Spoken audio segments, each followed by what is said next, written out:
Alam mo ba na isang simpleng Christmas tradition ay nagiging dahilan ng pagkasira ng buong komunidad? Noong una, ang parol contest sa Barangay San Miguel ay masayang tradisyon lang. Mga pamilya ay gumagawa ng simpleng papel at kawayan na bituin para sa Pasko. Pero taon-taon, lumala ang kompetisyon. Mga gawa ay naging mas elaborate, mas mahal. Nagsimulang mag-invest ng malaking pera para sa mga materyales.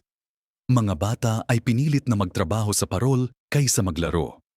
Hanggang sa nagsimulang magsirain ng mga gawa ng iba. Mga dating magkaibigan ay hindi na nag-uusap. Mga pamilya ay nangutang para sa mga mamahaling dekorasyon. Ang saya ng Pasko ay nawala na. Noong 2019, naging sobrang grabe na.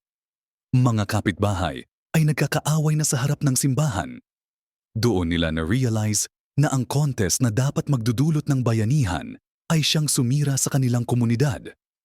Minsan, ang aming pagka-competitive ay nakakalimutan natin ang tunay na kahulugan ng mga tradisyon. Ang Pasko ay tungkol sa pagmamahalan, hindi sa pag-aaway.